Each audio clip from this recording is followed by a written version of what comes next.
क्या हुआ? डिसोल्यूशन समझ नहीं आ रहा? अरे मैम, ये रियलाइजेशन अकाउंट समझ ही नहीं आ रहा। और ये जर्नल एंट्री इतनी कंफ्यूजिंग क्यों है? ओफो, इतनी सारी प्रॉब्लम, वो भी एग्जाम टाइम में। तो आज इन सारे डाउट्स को खत्म करते हैं।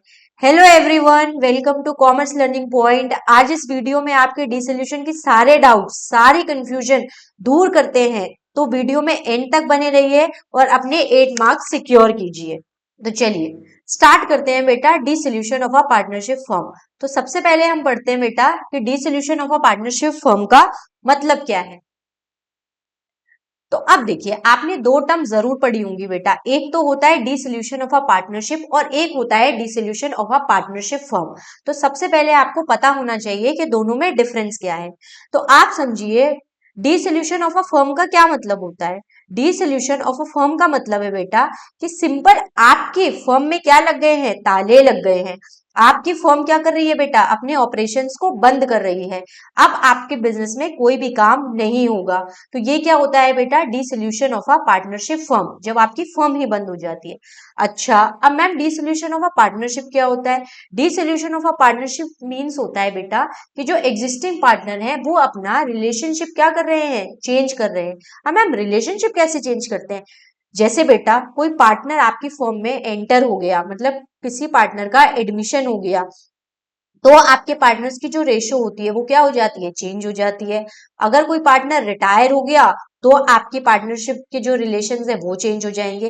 किसी पार्टनर की डेथ हो गई तो क्या होगा बेटा, आपके रिलेशंस चेंज हो जाएंगे।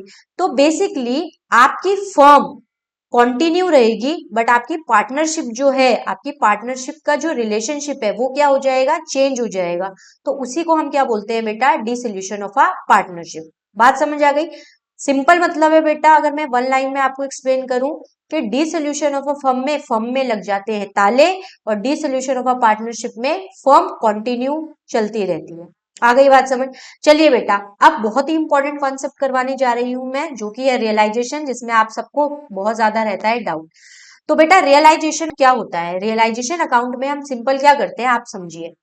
जैसे मान लीजिए अभी मैंने बताया कि आपकी फर्म में क्या लग गए बेटा, ताले लग गए।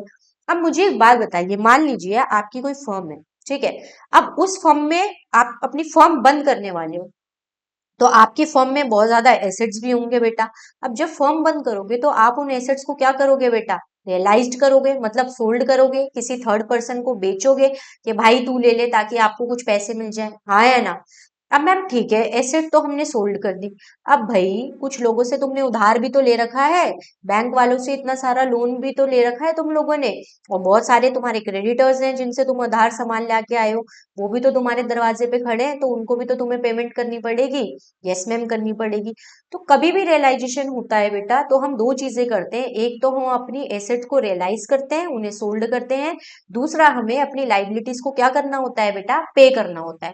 तो चलिए आइए इस कॉन्सेप्ट को समझते हैं कि कैसे सारी चीजें वर्क करती हैं। ठीक है, आ जाइए। तो सबसे पहले बेटा मैं आपको एक रफ बैलेंस शीट बनाती हूँ, ठीक है। रफ ही बैलेंस शीट बनाएंगे हम, जल्दी जल्दी पढ़ेंगे बेटा, कॉन्सेप्ट्स पे ज्यादा ध्यान देंगे, और बाकी जो चीजें हैं वो क्या है, सेकेंडरी हैं। राइट, चलो। तो ये बन गई बेटा हमारी बैलेंस शीट, हमारी रफ बैलेंस शीट। यहाँ होते हैं बेटा हमारे लिए एसेट्स, और यहाँ होते हैं बेटा हमारे लिए लाइबिलिटी, ठीक है। अब देखो, अब हम क्या बनाते हैं, हम बनाते हैं बेटा रियलाइजेशन अकाउंट। ये जो बैलेंस शीट होगी वो आपको आपके क्वेश्चन में गिवन होगी। सबसे पहले अकाउंट्स के पेपर में जो मोस्ट इंपॉर्टेंट चीज होती है बेटा, वो होता है कि आप क्वेश्चन को कैसे पढ़ते हैं, और फिर उस क्वेश्चन से आप अपने आंसर को कैसे अटेम्प्ट करते हैं। ये बहुत ज्यादा इंपॉर्टेंट है, क्योंकि आपका अकाउंट्स का पेपर लेंदी होता है बेटा, बहुत सारे अकाउंट्स बनाने पड़ते हैं। तो आपको ट्रिक्स पता होनी चाहिए कि आपको अपना क्वेश्चन अटेम्प्ट कैसे करना है। तो डी सोल्यूशन के केस में मैं आपको बोलूंगी बेटा, जब डी सोल्यूशन का क्वेश्चन आए आपको कुछ नहीं पढ़ना है, आपको बस बैलेंस शीट देखनी है। आपने बैलेंस शीट देखी और आपने नीचे आके देखा कि आपको जर्नल एंट्री पास करनी है या फिर अकाउंट्स प्रिपेयर करने हैं। अगर आपको क्वेश्चन में बोला है कि भैया हमें अकाउंट्स प्रिपेयर करने हैं, तो आप फट से रियलाइजेशन अकाउंट बनाओगे बेटा, और क्या करोगे, बैलेंस शीट में जो लाइबिलिटी साइड चीजें दे रखी है वो आप डाल दोगे रियलाइजेशन के क्रेडिट साइड पे। ये होती है बेटा रियलाइजेशन की क्रेडिट साइड, और ये होती है रियलाइजेशन की डेबिट साइड। और जितनी भी एसेट्स हैं बेटा उसको आप डाल दोगे डेबिट साइड। सिंपल बात समझ आई। आप क्या करोगे बेटा, बैलेंस शीट में एसेट साइड को डेबिट डाल देना, लाइबिलिटीज को आप क्रेडिट साइड डाल देना। ठीक है। अब मैम ठीक है, क्या सारी एसेट्स ही डाल देनी है? नहीं बेटा, बिल्कुल भी नहीं, सारी एसेट्स नहीं डालनी है। आपको यहाँ पर कैश नहीं डालना है, आपको यहाँ पर कैश नहीं डालना है, क्योंकि कैश अकाउंट ऑलरेडी हम क्या करते हैं बेटा, डी सोल्यूशन में मेंटेन करते हैं। तो यहाँ पर आपको क्या बनाओगे बेटा, आप कैश अकाउंट बनाओगे। इसलिए जब भी हम अपनी एसेट्स उतारते हैं तो हम यहाँ पर कैश नहीं लेते हैं। सेम एज जब भी आप अपनी लाइबिलिटीज को क्रेडिट साइड डालोगे बेटा, तो यहाँ पे आप कैपिटल्स को छोड़ देते हो। क्यों? क्योंकि बेटा कैपिटल जो होती है वो कहाँ आती है, कैपिटल अकाउंट में आती है। ठीक है बेटा, आ गई बात समझ। चलो, तो मैम यहाँ पर सबसे पहले हम क्या लिखेंगे, यहाँ पर बेटा आप लोग सबसे पहले लिखोगे टू सन्ड्री एसेट्स। क्या लिखोगे, टू सन्ड्री एसेट्स। अब मैम पेपर में भी क्या हमें सन्ड्री एसेट्स लिख कर आना है? नहीं, बिल्कुल नहीं। आपको यहाँ पे सन्ड्री एसेट इंडिविजुअली लिखनी है। ठीक है बेटा, जैसे मान लो आपकी बैलेंस शीट में दे रखा है प्लांट एंड मशीनरी, फर्नीचर, ठीक है, स्टॉक दे रखा है, ठीक है, डेटर्स दे रखे हैं। तो ये सारी चीजें आपको क्या करनी है बेटा, इंडिविजुअली लिखनी है, और इनके क्या लिख देने हैं बेटा, अमाउंट्स लिख देने हैं। ठीक है। और मैम यहाँ पे क्या इंटेंजिबल एसेट्स भी लिखते हैं? यस बेटा, यहाँ पे इंटेंजिबल एसेट्स भी आएंगे आप। ठीक है, आ गई बेटा बात समझ। तो मोटा मोटा क्या है बेटा कि आपने पहले जितनी भी, अब देखो इसमें आपको कुछ दिमाग नहीं लगाना है। सिंपल आपके पास बैलेंस शीट होगी, सिंपल आपके पास क्या होगी बेटा, लाइबिलिटीज होंगी, और आपको बस क्या कर देना है बेटा, उनको उतार देना है। ठीक है बेटा, आ गई बात समझ। चलिए, अब नेक्स्ट हम करते हैं बेटा कि मैम इसके बाद क्या करेंगे। इसके बाद आप क्या करोगे बेटा, यहाँ पे मैं लिख देती हूँ टू सन्ड्री लाइबिलिटीज, जितने भी अपने क्रेडिटर्स हो गए। ठीक है, उसके बाद क्या हो गए अपने ईपीएफ हो गया। ठीक है, उसके बाद अपना हो गया है बेटा प्रोविजन फॉर डाउटफुल डेट्स। ठीक है, वो भी आएगा। यहाँ पे आपने कोई लोन लिया है तो वो भी आएगा। ठीक है, तो ये सब क्या होती है बेटा, आपकी आउटसाइड लाइबिलिटीज। आ गई बात समझ। तो ये सारी चीजें आपको करनी होती है। PDD is not your outside liability. ठीक है, तो जितनी भी आपकी आउटसाइड लाइबिलिटी है बेटा, आपको उन्हें क्या कर लेना है, मार्क कर लेना है। ठीक है। अब मैम ये मार्क करना इतना क्यों जरूरी है, वो हम बताएंगे आपको क्यों जरूरी है। ठीक है, चलो आगे बढ़ते हैं। अब देखिए, यहाँ पे मैंने आपके लिए रियलाइजेशन अकाउंट बना रखा है बेटा। सबसे पहले टू सन्ड्री एसेट्स में देखो प्लांट एंड मशीनरी आ गया, ठीक है, फर्नीचर आ गया, stock, debtor and so on, जितनी भी आपकी एसेट होंगी। यहाँ पे आपकी जितनी भी लाइबिलिटीज होंगी वो सारी आ गई। ठीक है बेटा, अब ये तो हो गया बेटा अपना स्टेप वन। ठीक है बेटा, मैं स्टेप वाइज आपको बताऊंगी, आपको बस स्टेप वाइज ही रियलाइजेशन अकाउंट बनाना है। आपको कोई कंफ्यूजन नहीं होगी, कोई डाउट नहीं होगा, पेपर में आप बहुत स्मूथली ये क्वेश्चन कर लोगे। ठीक है, नेक्स्ट स्टेप क्या होता है मैम, नेक्स्ट स्टेप होता है बेटा कि आपकी जो एसेट्स हैं आपको उन्हें क्या करना है बेटा, बेचना है। आपको मार्केट में जाना है और किसी थर्ड पर्सन को वो एसेट्स सोल्ड करनी है। तो उसी को बोलते हैं बेटा हम एसेट रियलाइज्ड। उसी को क्या बोलते हैं बेटा, हम एसेट रियलाइज्ड। अब मैम ऐसा भी तो हो सकता है कि हम किसी थर्ड पर्सन को ना बेचकर मैं अपने घर पर ही लेकर चले जाऊं अपने फर्म का सामान। यस बेटा, बिल्कुल हो सकता है। तो उसे ही हम बोलते हैं बेटा कि पार्टनर ने क्या कर लिया है, एसेट टेक ओवर कर लिए। एसेट क्या कर लिए बेटा, टेक ओवर कर लिए। तो हमारे पास दो ऑप्शन होते हैं बेटा एसेट को रियलाइज करने के लिए। या तो आप मार्केट में बेच कर आ जाओ, मार्केट में सोल्ड कर दो किसी थर्ड पर्सन को, या फिर दूसरा होता है बेटा कि पार्टनर क्या कर लेता है, उसे टेक ओवर कर लेता है। तो दोनों ही ऑप्शंस आपके पास होते हैं। ठीक है, तो आप चाहे एसेट बेटा सोल्ड करो या पार्टनर टेक ओवर करके ले जाए, दोनों ही का आते हैं बेटा रियलाइजेशन में, क्रेडिट साइड आते हैं। आ गई बात समझ। अब ये क्यों आते हैं, तो वो जर्नल एंट्री जब करेंगे हम तब मैं आपको बताऊं। फिर नेक्स्ट और क्या काम होता है, ठीक है मैम एसेट रियलाइज कर दिए, पैसे आ गए, चलो माला माल हो गए। अरे अभी थोड़ी, अब क्या करना होगा बेटा, आपको जितनी भी लाइबिलिटीज, जो दुकानदार, जो बैंक वाले आपके गेट पर खड़े हैं, उनको भी तो पैसा देना होगा आपको। तो वही क्या होता है बेटा, लाइबिलिटीज पेड। तो आपको क्या करना है बेटा, लाइबिलिटी को पे करना है। अब मैम ये डेबिट साइड क्यों आया, देखो रियलाइजेशन अकाउंट का जो नेचर होता है बेटा वो होता है नॉमिनल इन नेचर। ठीक है, अब बताओ नॉमिनल नेचर के कौन से अकाउंट होते हैं, जल्दी जल्दी से कमेंट करो। नॉमिनल अकाउंट के और कौन कौन से पढ़े हैं हमने बेटा, नॉमिनल अकाउंट के नेचर के अकाउंट, एक्सपेंसेस, और यहाँ आते हैं बेटा हमारे इनकम। आ गई बेटा बात समझ। तो जब हमारे पास पैसा आता है तो हम क्रेडिट साइड लिखेंगे, और जब हमारे पास से पैसा जाता है तो हम डेबिट साइड लिखेंगे। अब मुझे बताओ, जब आप लाइबिलिटी पे करते हो तो आपके लिए वो एक्सपेंस है या इनकम है? ऑब्वियस सी बात है बेटा, आपके लिए वो क्या है, एक्सपेंस है, इसीलिए वो डेबिट साइड आया है। सेम एज जब आप एसेट रियलाइज करते हो तो आपके पास क्या आता है बेटा, पैसा आता है, इसलिए वो इनकम है, इसलिए वो क्रेडिट साइड लेके, बहुत सिंपल बात है। ठीक है, चलो अब थर्ड हमारा काम होता है बेटा, हम लोगों को निकालना होता है कि हमें रियलाइजेशन पे प्रॉफिट हुआ है या हमें रियलाइजेशन पे लॉस हुआ है। ठीक है, वो हम कैसे निकालते हैं इधर समझो। अगर मैं कह रही हूं कि मेरा क्रेडिट साइड जो है, मेरा ये वाला क्रेडिट साइड जो है बेटा, वो क्या है, ज्यादा है किससे, डेबिट साइड से। मेरा क्रेडिट साइड ज्यादा है मेरे डेबिट साइड से, तो यहाँ पर इस केस में क्या आएगा बेटा, गेन आएगा। इस केस में क्या आएगा, गेन आएगा। बट अगर मेरी डेबिट साइड ज्यादा है, अगर मेरी डेबिट साइड ज्यादा है और क्रेडिट साइड कम है, तो इस केस में क्या आएगा बेटा, लॉस आएगा। इस केस में क्या आएगा बेटा, लॉस आएगा। और इस केस में क्या आएगा बेटा, गेन आएगा। आ गई बेटा बात समझ। तो फिर बस ये जो गेन है वो किसमें बढ़ जाता है बेटा, जितने भी फर्म में पार्टनर्स होते हैं उन सबको क्या हो जाता है बेटा, उनकी प्रॉफिट शेयरिंग रेशो में डिस्ट्रीब्यूट हो जाता है। तो सेम एज लॉस का। ठीक है, अगर आपको गेन हुआ है तो पार्टनर्स कैपिटल अकाउंट में आप क्रेडिट साइड लिखोगे, अगर आपको लॉस हुआ है तो आप पार्टनर्स कैपिटल अकाउंट में डेबिट साइड लिखोगे। ठीक है बेटा, यहां तक बात समझ आ गई। तो बस इतना सही था ये रियलाइजेशन अकाउंट। आई होप अब आपको कोई भी प्रॉब्लम नहीं होगी और आप क्वेश्चन अच्छे से अटेम्प्ट कर पाएंगे। और बेटा अकाउंट्स में जितने भी क्वेश्चंस आएंगे उन सबके स्टेप मार्किंग होगी। तो बहुत ज्यादा जो इजी इजी चीज है, जिन चीजों में आप नहीं अटक रहे हो, उनको आपको पूरा पूरा कर कर आना है। ठीक है, चलिए आगे बढ़ते हैं। नेक्स्ट है बेटा मोस्ट इंपॉर्टेंट और बहुत ज्यादा कंफ्यूजिंग, जो कि क्या होती है बेटा, हमारी जनरल एंट्री। तो जनरल एंट्री करने का बेटा एक पैटर्न होता है, वो पैटर्न आप समझ लोगे तो आपको कोई भी प्रॉब्लम नहीं आएगी।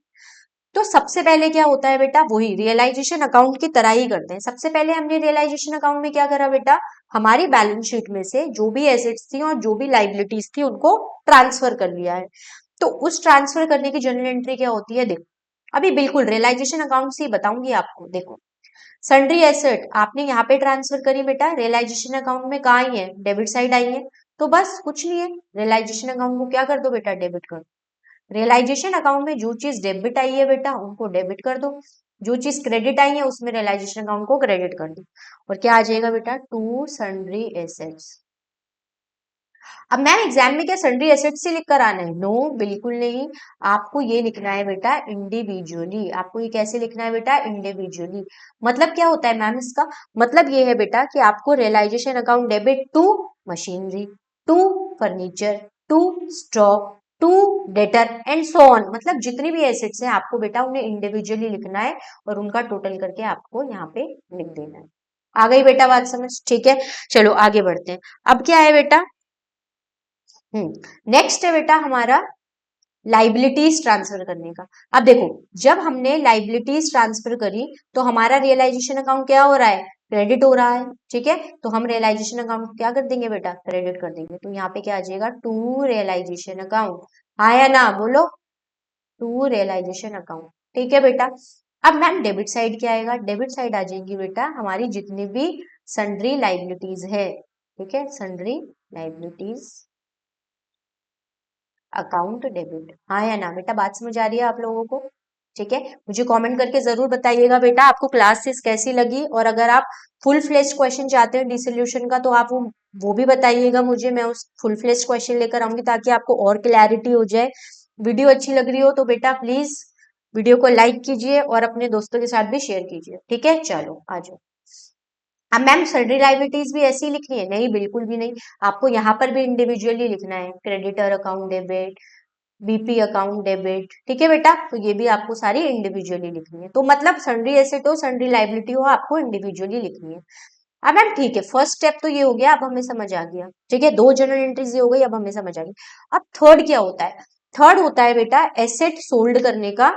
अभी आपको मैंने बताया था कि या तो एसेट आप थर्ड पार्टी को सोल्ड कर सकते हो, या तो कोई पार्टनर जो है वो क्या कर सकता है बेटा, आपकी वो ले जा सकता है। ठीक है, एसेट ले जा सकता है। तो सबसे पहले हम करते हैं कि अगर हमने मान लो थर्ड पार्टी को सोल्ड कर दिया, अब आप लोग मुझे बताओगे, मैंने अपना एसेट मार्केट में जाके सोल्ड कर दिया, अपना एसेट मार्केट में जाके सोल्ड कर दिया, तो मेरे पास क्या आएगा बेटा, पैसा है, पैसा आएगा। और जब मेरे पास पैसा आता है तो मैं उसको क्या करती हूँ बेटा, डेबिट करती हूँ। हाँ मैम बिल्कुल सही कह रहे हो। चलो तो बैंक और कैश अकाउंट डेबिट हो गया, ठीक है।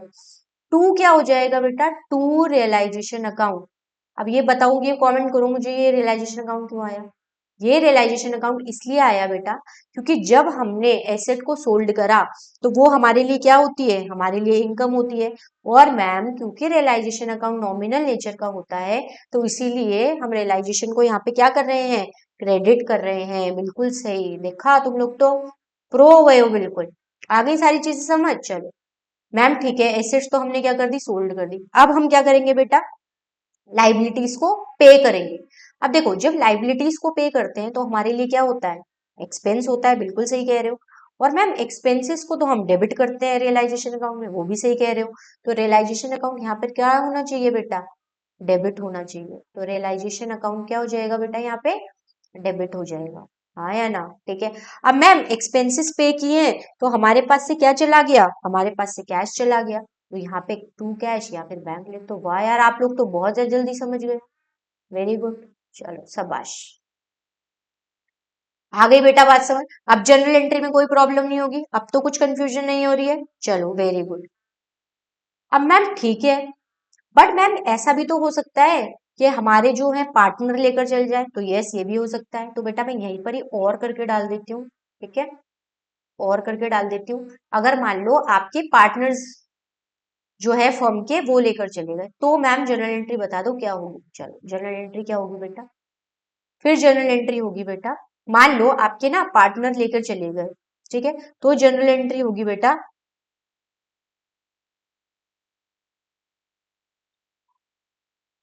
Partners capital account debit, partners capital account debit to realisation account, to realisation account. Ma'am partners capital account debit क्यों हुआ है यहाँ पे? मुझे एक बात बताओ बेटा। अगर आपका जो पार्टनर है, ठीक है, आपके जो पार्टनर्स है बेटा, ठीक है, वो क्या कर गए? आपकी फर्म का फर्नीचर लेकर चले गए। आपने कहा ठीक है फर्नीचर ले जाओ पार्टनर, कोई दिक्कत नहीं है। बट आप मुझे बताओ, क्या वो फ्री में आपका फर्नीचर ले जाएंगे? क्या आप उनसे पैसे नहीं लोगे? क्यों मैम, बिल्कुल लेंगे। तो जब भी कभी पार्टनर से आपको पैसे लेने होते हैं तो आप क्या करते हो बेटा? उसके कैपिटल अकाउंट में से डिडक्ट कर लेते हो। कहां से डिडक्ट कर लेते हो? कैपिटल अकाउंट में से डिडक्ट कर लेते हो। अब मैम कैपिटल अकाउंट से डिडक्ट कर लेते हैं तो ये यहाँ पर क्यों आ जाता है डेबिट साइड? तो देखो वो भी अभी आपको 2 मिनट में बता देती हूँ मैं। ये भी पार्टनर्स कैपिटल अकाउंट भी समझ लो, छोटा सा बनाते हैं बेटा, पार्टनर्स कैपिटल अकाउंट। लाइनों पे मत जाओ बेटा, ठीक है, मैं जल्दी जल्दी चाहती हूँ हो जाए आपका, फटाफट आप भी कंप्लीट कर दो और अच्छे से समझ लो चीजें, ठीक है। तो देखो बेटा एक बात समझ लो, अगर पार्टनर को पैसा मिल रहा होगा कहीं से भी और उसकी कैपिटल बढ़ रही होगी, तो वो पार्टनर्स कैपिटल अकाउंट में आता है बेटा क्रेडिट साइड पर। और अगर पार्टनर की कैपिटल कम हो रही होगी या उससे कोई पैसा ले रहा होगा, फर्म उससे पैसा ले रही होगी, तो वो कहाँ आ रहा होगा बेटा? Debit side. Simple one line में अगर मैं बताऊं बेटा, अगर पार्टनर को पैसा मिल रहा है तो उसकी कैपिटल बढ़ जाएगी तो क्रेडिट साइड, अगर पार्टनर से पैसा ले रहे हो तो कहाँ आ जाएगा बेटा? Debit side. ये आपको बेटा फंडामेंटल्स में, रिटायरमेंट में, एडमिशन में, हर चैप्टर में काम आएगा पार्टनर्स कैपिटल अकाउंट। तो आप कभी भी अगर पार्टनर को कुछ मिल रहा है तो क्रेडिट साइड लिख दो, अगर उससे कुछ ले रहे हो तो डेबिट साइड लिख दो। Very good. चलो अब पार्टनर्स कैपिटल अकाउंट कभी गलत होगा ही नहीं आपका, ठीक है। चलो तो आप देखो बेटा, फर्नीचर लेकर चला गया पार्टनर, तो अब आप क्या बोलोगे बेटा? आप ये बोलोगे कि भाई अब हम तुमसे क्या लेंगे? पैसे लोगे। अब जब तुम पार्टनर से पैसे लोगे तो पार्टनर को क्या कर दोगे बेटा? डेबिट कर। आ गई बात समझ? ठीक है मैम, बहुत अच्छा। अब सेकंड ये करते हैं बेटा। अब क्या हुआ बेटा? अब जैसे पार्टनर आपकी एसेट लेकर गया था, वैसे ही पार्टनर ने क्या बोला फर्म से कि मैं आपकी लाइबिलिटी पे कर दूंगा। मतलब एक जो क्रेडिटर आया है उसको मैं ही क्या कर दूंगा? पेमेंट कर दूंगा। ठीक है भैया, वो फर्म ने कहा कि ठीक है भाई कर दो पेमेंट। अब जब पार्टनर ने ये बोला तो इसकी जनरल एंट्री क्या हो जाएगी बेटा? इसकी जनरल एंट्री हो जाएगी रियलाइजेशन अकाउंट डेबिट। क्यों? क्योंकि एक्सपेंस है, फर्म का तो एक्सपेंस है ना, इसलिए रियलाइजेशन अकाउंट डेबिट। टू क्या हो जाएगा बेटा? To partners capital account. अब मैं ये पार्टनर्स कैपिटल अकाउंट क्रेडिट क्यों किया? चलो समझाते हैं। जब पार्टनर फर्नीचर लेकर जा रहा था तो आपने उससे पैसे लिए, अब जब पार्टनर ने फर्म की लाइबिलिटी पे करी है तो बेटा उसको पैसे दोगे या नहीं दोगे बेचारे को, है ना। अब वो अपने घर से थोड़ी ना लाके देगा पैसे, ठीक है। तो इसीलिए क्योंकि फर्म पार्टनर को पैसा देगी, इसलिए पार्टनर्स का कैपिटल अकाउंट क्या कर दिया बेटा, क्रेडिट कर दिया। आ गई बात समझ। अब तो डेबिट क्रेडिट में कंफ्यूज नहीं होगे। आपको एग्जाम में बेटा कॉन्सेप्ट पकड़ कर आंसर करना है, ठीक है। आपको ये नहीं देखना है कि अरे बिल्कुल रट्टाफिकेशन करनी ही नहीं है अकाउंट्स के पेपर में। कॉन्सेप्ट पकड़ो, वो है ना, कॉन्सेप्ट की उंगली पकड़ो और आंसर अपना कर लो फटाफट से, ठीक है। कॉन्सेप्ट समझो और अपने आंसर को लिख दो, ठीक है। आपके अकाउंट्स में फुल में से फुल नंबर आएंगे, ठीक है। चलो आगे बढ़ते हैं। अपने क्या कर दिया बेटा, हमने अब पेमेंट कर दी है लाइबिलिटीज की और हमने एसेट को कर लिया है रियलाइज, ठीक है बेटा। चलो आगे बढ़ते हैं। अब एक बहुत इंपॉर्टेंट कॉन्सेप्ट आता है बेटा जिसको हम बोलते हैं, चलो आ जाओ। हाँ, एक बहुत इंपॉर्टेंट कॉन्सेप्ट आता है बेटा जिसको हम बोलते हैं रियलाइजेशन एक्सपेंसेस। जिसको हम क्या बोलते हैं बेटा, रियलाइजेशन एक्सपेंसेस। बहुत इंपॉर्टेंट क्वेश्चन है बेटा ये, आपके एग्जाम में आते ही आता है जर्नल एंट्री की फॉर्म में, ठीक है। तो अब मैं आपको समझाती हूँ। एक कॉन्सेप्ट होता है बेटा हमारा बोर्न बाय, ठीक है, और एक कॉन्सेप्ट होता है हमारा पेड बाय। तो मैम ये बोर्न बाय और पेड बाय का क्या मतलब है, तो समझो, बहुत ही इजी एग्जाम्पल से समझो बेटा। अगर मान लो मैं तुम्हें ट्यूशन पढ़ाती हूँ, ठीक है, तो तुम मुझे क्या दोगे बेटा, फीस दोगे। अब वो फीस लाके कौन दे रहा है मुझे, लाके तो तुम ही दे रहे हो। बट अल्टीमेटली उसका जो सरदर्द होने लग जाता है वो किसको होता है, आपके पेरेंट्स को होता है। आपके पेरेंट्स को बर्डन है वो, है ना, कि आपको की फीस देनी है उन्हें। तो एक्चुअली में पे किसने किया, आपने किया, मुझे तो लाके आपने दिया। पर उसका बर्डन कौन झेल रहा है बेटा, उसका बर्डन किस पर पड़ रहा है, आपके पेरेंट्स पे। तो यही बोन बाय होता है, यही पेड बाय होता है। जो पे कर रहा होता है बेटा वो पेड बाय होता है, और जिसपे एक्चुअल बर्डन पड़ रहा होता है वो बोन बाय होता है। इतनी बात समझ आ गई। तो हमेशा समझो बेटा, जो भी बोन कर रहा होगा वो होता है हमारा डेबिट एस्पेक्ट, और जो भी पे कर रहा होता है वो हमारा होता है बेटा क्रेडिट एस्पेक्ट। बस आपको इतना ही याद रखना होता है बेटा कि जो भी, ठीक है, जो भी बेटा पे कर रहा होता है वो होता है आपका क्रेडिट एस्पेक्ट, और जो बॉर्न कर रहा होता है वो कौन होता है बेटा, डेबिट एस्पेक्ट। आ गई बात समझ। चलो इन्हीं से अब मैं कुछ क्वेश्चन बनाती हूँ, आप करिए और मुझे बताइए मेरे साथ कि यस मैम हम ऐसे सही कर रहे हैं या हम हमें और कुछ करना चाहिए, ठीक है। चलो फर्स्ट लिखते हैं बेटा। फर्स्ट मैंने बोला कि एक्सपेंसेस है जो बॉर्न कर रही है बेटा फर्म, एक्सपेंसेस है जो बॉर्न कर रही है फर्म, पर पेड कौन कर रहा है, पेड भी कौन कर रहा है बेटा, फर्म ही कर रही है। अब मैम बॉर्न भी फर्म कर रही है, पेड भी फर्म कर रही है, तो डेबिट एस्पेक्ट भी फर्म है और क्रेडिट एस्पेक्ट भी फर्म है। तो हम जनरल एंट्री क्या करेंगे, अब फर्म का नाम तो नहीं लिखेंगे ना बेटा। तो जब फर्म बॉर्न कर रही है तो फर्म का हम कौन सा अकाउंट बना रहे हैं, रियलाइजेशन अकाउंट। हम कौन सा अकाउंट बना रहे हैं बेटा फर्म का, रियलाइजेशन अकाउंट। तो रियलाइजेशन अकाउंट क्या हो जाएगा बेटा, डेबिट हो जाएगा। टू, फर्म क्योंकि पे कर रही है उसके पास से क्या गया बेटा, कैश गया, तो टू कैश अकाउंट, या फिर आप बैंक अकाउंट में लिख सकते हैं। आ गई बेटा बात समझ, ठीक है। तो बोर्न बाय फर्म और पेड बाय फर्म। सेकंड होता है बेटा हमारा बोर्न बाय फर्म, ठीक है, बोर्न बाय फर्म। और बेटा ये साथ के साथ आप नोट्स बनाते चलिएगा, आपको बहुत हेल्प करेंगी ये सारी चीजें, ठीक है। और पेड कौन कर रहा है बेटा, पार्टनर पे कर रहा है। अब इस केस में आपको बताओ, बोर्न तो फर्म कर रही है, पेड कौन कर रहा है, पार्टनर।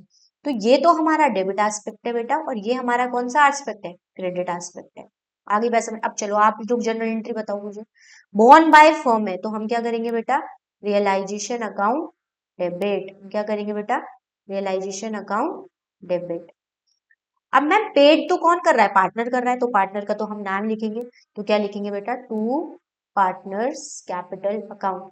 अब आपका कोई भी पार्टनर है, नरेश, सुरेश, राजू, सीमा, कोई भी, आप उसका यहाँ पर नाम लिखोगे बेटा, ठीक है। आपको जो क्वेश्चन में नाम गिवन होगा आप वो लिखो।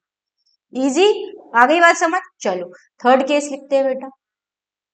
थर्ड केस में मैं बोल रही हूँ बेटा आपसे कि बॉर्न बाय पार्टनर है। बॉर्न मतलब कौन कर रहा है बेटा, पार्टनर। और पेड कौन कर रहा है, पेड कर रहा है बेटा फर्म, ठीक है। तो अब देखो बॉन्ड मतलब पार्टनर, ये डेबिट एस्पेक्ट है, और मतलब ये कौन सा है बेटा, क्रेडिट एस्पेक्ट। आ गई बात समझ। तो जनरल एंट्री क्या होगी, क्योंकि पार्टनर बॉन्ड कर रहा है तो हम पार्टनर के कैपिटल अकाउंट को क्या कर देंगे बेटा, डेबिट कर देंगे, वेरी गुड।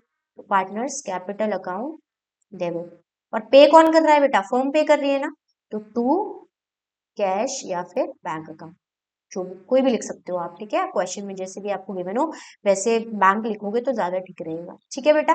आ गई बात समझ, ये समझ आ गया। चलो फोर्थ करते हैं बेटा। अब ये लोग आप मुझे कमेंट करके बताओगे फोर्थ में क्या होगा। क्या बोला है बेटा, बॉर्न बाय पार्टनर, और क्या है बेटा, पेड बाय पार्टनर,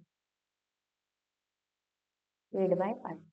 अब देखो पार्टनर यहाँ पे डेबिट एस्पेक्ट भी पार्टनर है मैम, और यहाँ पे क्रेडिट एस्पेक्ट भी पार्टनर है, तो जनरल एंट्री क्या बनेगी बेटा, जनरल एंट्री देखो बहुत सिंपल बन जाएगी, पार्टनर्स कैपिटल अकाउंट डेबिट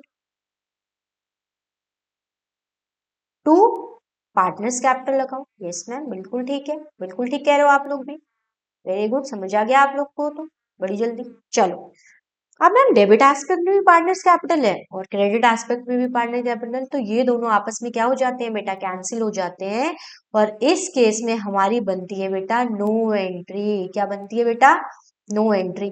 अब ये वाला पॉइंट आपको एग्जामिनर जरूर देगा, क्योंकि एग्जामिनर तो आपको बनाना चाहता है पागल, पर आप लोगों ने तो बेटा कॉमर्स लर्निंग पॉइंट से पढ़ाई करी है, तो आप लोग पागल नहीं बनोगे, वेरी गुड। तो उसमें आपको बोनस मार्क्स मिल जाएंगे, आप क्या लिख कर आओगे वहां पे, नो एंट्री, टाइम भी बचेगा और आप पागल भी नहीं बने, ठीक है बेटा। चलो वेरी गुड, ये कॉन्सेप्ट समझ आया बेटा, ये कॉन्सेप्ट बहुत ज्यादा इंपॉर्टेंट है बेटा, क्योंकि इस कॉन्सेप्ट में, ठीक है, इस कॉन्सेप्ट से आपको क्वेश्चन आना ही आना है जनरल एंट्री, ठीक है बेटा। आगे बात समझ, चलो आगे बढ़ते हैं। आगे नेक्स्ट टॉपिक क्या है बेटा हमारा, एक मिनट, नेक्स्ट होता है बेटा हमारा, अब ये रियलाइजेशन एक्सपेंसेस पढ़ लिया, अब हमें क्या करना है बेटा, अपने रियलाइजेशन अकाउंट में हमें देखना है कि हमें प्रॉफिट हुआ है या फिर हमें लॉस हुआ है। अगर हमें रियलाइजेशन अकाउंट में हुआ है बेटा प्रॉफिट, मैं लिख देती हूँ यहाँ पे फॉर प्रॉफिट, अगर आपको रियलाइजेशन अकाउंट में हुआ है प्रॉफिट, तो आप जर्नल एंट्री क्या पास करोगे बेटा, प्रॉफिट की। बताओ, अभी मैंने बताया था रियलाइजेशन अकाउंट में प्रॉफिट होता है तो हम कौन सी जर्नल एंट्री पास करते हैं बेटा, जर्नल एंट्री होगी बेटा realisation account debit, realisation account debit. और ये प्रॉफिट किस में डिस्ट्रीब्यूट होता है बेटा, पार्टनर्स में, और अभी मैंने बताया कि पार्टनर्स को कुछ मिलता है तो क्या करते हैं, उनको क्रेडिट करते हैं, टू पार्टनर्स कैपिटल अकाउंट। आ गई बेटा बात समझ, ठीक है। तो यहाँ पे आप क्या लिख दोगे बेटा, अमाउंट लिख दोगे, और यहाँ पे इंडिविजुअली पार्टनर्स का नाम लिखना है, जैसे A B C X Y Z, जो भी आपके पार्टनर्स हैं उन सबका आपको क्या लिखना है बेटा, नाम लिखना है। ये कुछ बेटा टेक्निकल ग्लिच है, ठीक है, इसको इग्नोर करते हुए हम बस अपनी पढ़ाई पर ध्यान देते हैं, ठीक है। चलो आज ये शाबाश, ये आज मुझे पढ़ाने नहीं देगा आज, चल। तो फॉर लॉस के लिए क्या होगी बेटा, आपको पता है जनरल एंट्री क्या हो जाएगी, उल्टी हो जाएगी, तो इसको क्या बोलते हैं बेटा, पार्टनर्स कैपिटल अकाउंट डेबिट, ये पेपर में शॉर्ट फॉर्म नहीं लिख कर आनी बेटा, ठीक है, टू रियलाइजेशन अकाउंट। आ गई बेटा बात समझ, ठीक है, चलो डन, ठीक है बेटा। अब क्या होता है बेटा, अब लास्ट जो एंट्री होती है वो किसकी होती है बेटा, जब आप पार्टनर्स कैपिटल अकाउंट बना लोगे तो उसमें या तो सरप्लस आता है बेटा या तो डेफिशिएंसी आती है, ठीक है। तो अगर पार्टनर्स कैपिटल अकाउंट में सरप्लस आएगा तो आप क्या जनरल एंट्री करोगे बेटा, मैं अभी यहाँ पे लिख देती हूँ आपको, फॉर सरप्लस।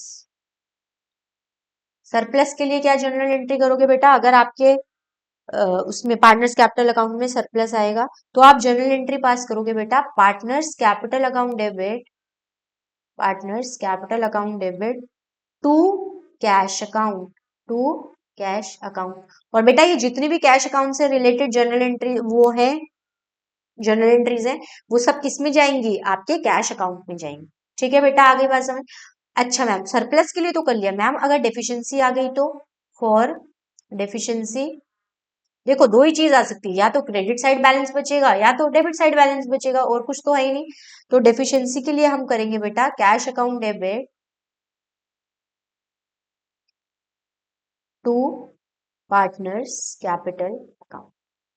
हाँ है ना, अगर कैपिटल अकाउंट में बेटा डेफिशिएंसी आ रही होगी, मतलब कमी पड़ रही होगी, तो पार्टनर अपने घर से पैसा लेकर आएगा, और अगर सरप्लस उसके पास पैसा ज्यादा होगा तो वो अपने घर पैसा लेके चला जाएगा, ठीक है बेटा, आ गई बात समझ। और एक नोट होता है बेटा, हमेशा कैश अकाउंट जो होता है डिसोल्यूशन में, वो हमेशा क्या हो जाता है बेटा, टैली हो जाता है। तो अगर आपके डिसोल्यूशन में कैश अकाउंट टैली हो गया, मतलब आपने पार्टनर्स कैपिटल अकाउंट ठीक बनाया है, रियलाइजेशन अकाउंट ठीक बनाया है, और कैश अकाउंट भी ठीक बनाया है। आ गई बेटा बात समझ। आई होप यहाँ तक आपको सारी चीजें क्लियर होंगी बेटा। हमारे चैनल पे इशू ऑफ शेयर से रिलेटेड भी वीडियोस डली हुई हैं, वहां पे मैंने प्रोराटा, री इशू, फोर फीचर सब कुछ करवा रखा है। आप वहां पे जाके वीडियो जरूर देखिए बेटा, आपको बहुत अच्छी क्लैरिटी होगी। और जो वो प्रोराटा में बहुत डर लगता है ना बच्चों को, री इशू में या फोर फीचर में, वो आपको उन वीडियो को देखने के बाद बिल्कुल भी नहीं लगेगा, और आप अपने पेपर में बहुत अच्छे से शेयर का न्यूमेरिकल जो है वो अटेम्प्ट कर पाओ। ठीक है बेटा, चलो। अब बेटा कुछ पॉइंट्स हैं इंपॉर्टेंट जो कि मैंने आपके लिए छाट के रखे थे, जिन्हें मैंने नाम दिया है एग्जाम ओरिएंटेड पॉइंट्स। वो क्या है बेटा, समझो। क्वेश्चन देखो क्या है, जैसे मान लो एक कोई क्रेडिटर है आपका, ठीक है बेटा, एक कोई क्रेडिटर है, और क्रेडिटर ये बोल रहा है, क्रेडिटर आया आपके पास, आपने बोला कि क्रेडिटर भैया आप ऐसा करो, हमारा फर्नीचर लेकर चलिए, ठीक है, और अपने पैसे माफ करो, मतलब आपके जो भी पैसे हैं, मान लो इसको 50,000 आपको देने थे, तो आपने कहा कि भैया ऐसा करो, हमारा 50,000 का फर्नीचर लेकर जाओ। क्रेडिटर भैया ठीक है, उन्होंने बोला कि ठीक है भैया, फर्नीचर मेरे काम आ जाएगा, तो वो फर्नीचर ले गया। तो इस केस में आपके अकाउंट्स में बेटा आप क्या करोगे, नो एंट्री।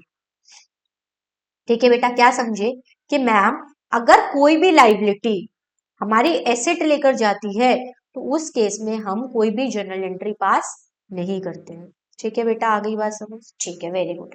नेक्स्ट होता है बेटा, अगर क्वेश्चन साइलेंट होता है, sales value of an asset, मतलब हमारी एसेट दो होती है बेटा, एक तो होती है टेंजिबल एसेट और एक होती है intangible asset.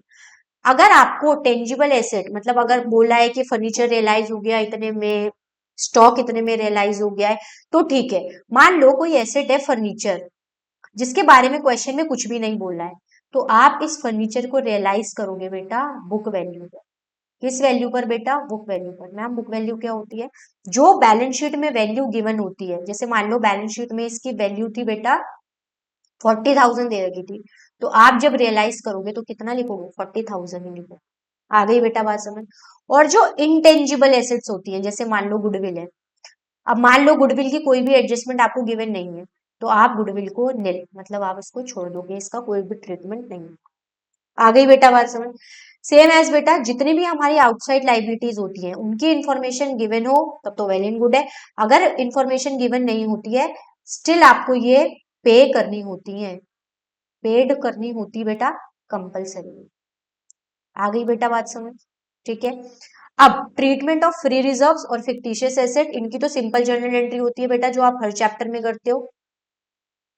Free reserves account debit, ये तो आपका बेटा पार्टनर्स कैपिटल अकाउंट में क्या हो जाता है, डिस्ट्रीब्यूट हो जाता है partners to partners capital account. ठीक है बेटा, और जितना भी अमाउंट होगा वो सारे पार्टनर्स में उनके प्रॉफिट शेयरिंग रेशो के हिसाब से बढ़ जाएगा। फिक्टिशियस एसेट्स का क्या होता है बेटा, फिक्टिशियस एसेट का इसका उल्टा हो जाता है बेटा, जनरल एंट्री क्या हो जाती है, partners capital account debit, partners capital account debit to fictitious asset account. ठीक है बेटा, आ गई बात समझ। अब यहाँ पे फिक्टिशियस एसेट की जगह आपको एसेट का नाम लिखना है, जैसे एडवर्टीजमेंट सस्पेंस हो गया, ठीक है, ये सारे। आ गई बेटा बात समझ। आई होप यहाँ तक आपको सारी चीजें क्लियर होंगी बेटा, और जितने भी डाउट, जितने भी कंफ्यूजन आपको है डिसोल्यूशन को लेके, वो सब क्लियर हो गई होंगी। अगर आपको एक और वीडियो चाहिए डिसोल्यूशन पे, जिसमें आप चाहते हो कि मैम आप प्लीज क्वेश्चन करवा दो, तो मैं वो क्वेश्चन भी करवा दूंगी बेटा, पर आपको मुझे कमेंट करना पड़ेगा, क्योंकि हमारा जो कम्युनिकेशन है वो ऐसे ही हो सकता है। आप अपने डाउट्स मुझे कमेंट कर सकते हैं, आपको किस किस चैप्टर पे वीडियो चाहिए, कौन कौन से चैप्टर्स में आपको इश्यू आ रहा है, आप मुझे वो बताइए, ताकि मैं जल्द से जल्द वीडियो लेकर आ सकूं, क्योंकि बेटा अब टाइम बिल्कुल भी नहीं है आपके बोर्ड्स में, अब बस आप तैयारी करने लग जाओ बेटा, हम आपके साथ हैं, आपको जितना सपोर्ट चाहिए, जो भी डाउट्स हैं आपके वो हम सब क्लियर करेंगे। ठीक है बेटा, आपको वीडियो अच्छी लगी हो तो चैनल को सब्सक्राइब कीजिए, वीडियो को लाइक कीजिए, और ज्यादा से ज्यादा अपने दोस्तों के साथ शेयर कीजिए, ताकि उन लोगों को भी हेल्प मिल सके। ठीक है बेटा, थैंक यू फॉर वॉचिंग।